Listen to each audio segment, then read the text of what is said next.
The Trump administration has considered using nuclear weapons against Iran. Donald Trump has suggested to defense officials it would make sense for the US to launch strikes against Iran only if the so-called bunker buster bomb was guaranteed to destroy the critical uranium enrichment facility at Fordo.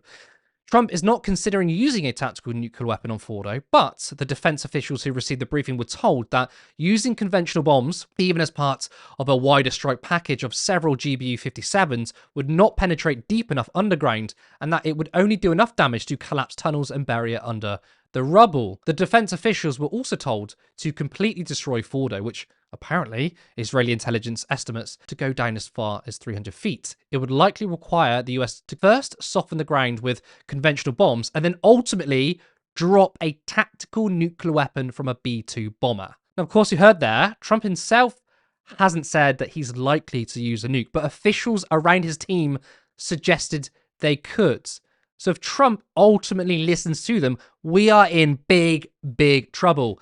Sarah, how do you feel about the prospect of World War III with nukes just to defend a genocide? It's so insane. Like, I think we're staring down the barrel of global annihilation. And I call it out for what it is. This is imperialism. This is happening right in front of us.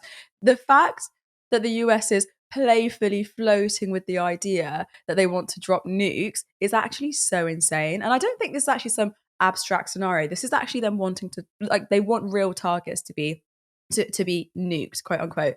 Like, so obviously Fordo, but that's 300 feet underground. And I think we need to stop being like, oh, it's just Trump being Trump. Like, no, this is literally empire logic just manifesting right in front of us.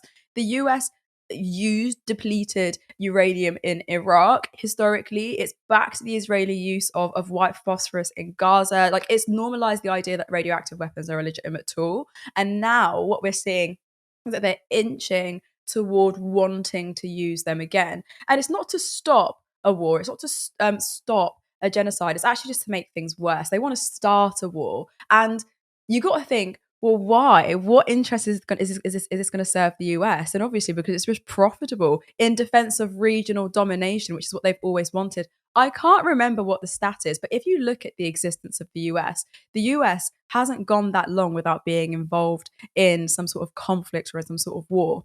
And that says a lot about how the US has been founded as a nation, as a country, and how they still fortify some sort of place in the world.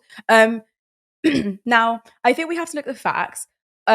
Iran, you can correct me if I'm wrong on this, they haven't invaded anyone in a really, really long time. The US, meanwhile, has bases that surround Iran, has sabotaged like its nuclear scientists and crushed it under sanctions, and is now openly threatening it with weapons of mass destruction.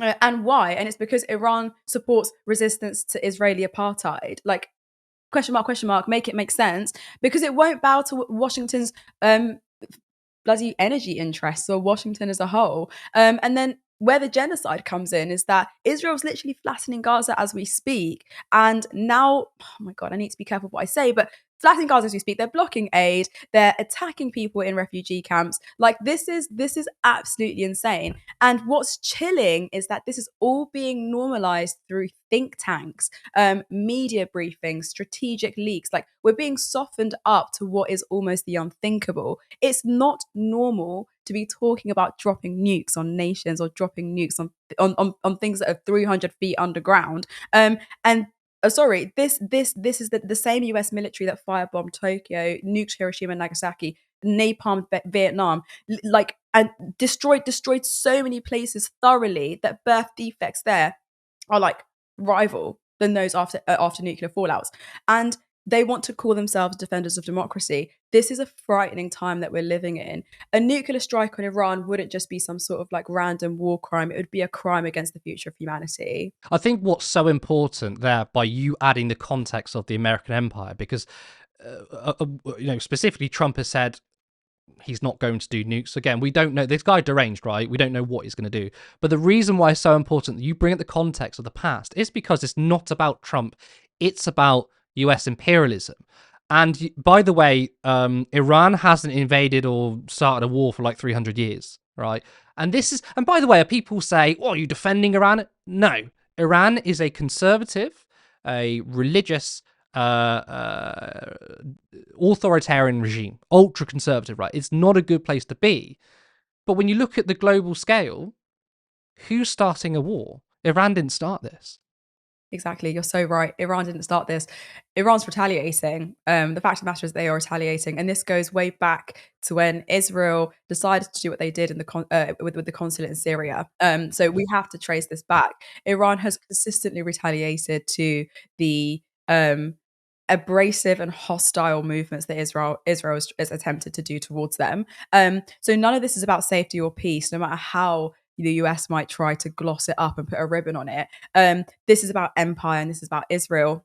Like you said, you rightfully said, Fordo is 300 feet underground, precisely maybe because Iran knew this was coming. And now with Netanyahu's genocidal assault on Gaza that's pushing the region to the brink, his government is trying to pressure the US to kind of finish what it can't. Israel wants Iran neutralized. The US wants dominance to be preserved. And the rest of us are supposed to accept that nuclear war is on the table in 2025. And the kicker is actually that, like you said, Iran doesn't have nukes. Like, can we repeat that again? Iran doesn't have nukes.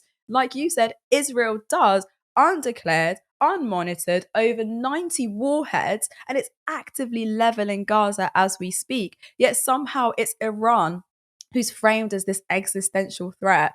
That's the imperial playbook unfolding right in front of us. Flip the script, demonize your enemy, and threaten apocalypse under the banner of defense. I think the strategic logic there is baffling, absolutely baffling. And you said this as well, and just to unpack it a little bit more, nuking Iran won't prevent a wider war. It is a wider war already. It risks dragging in Russia, igniting the region, and obliterating whatever scraps of credibility the US has left. So the moral collapse is already pretty obvious.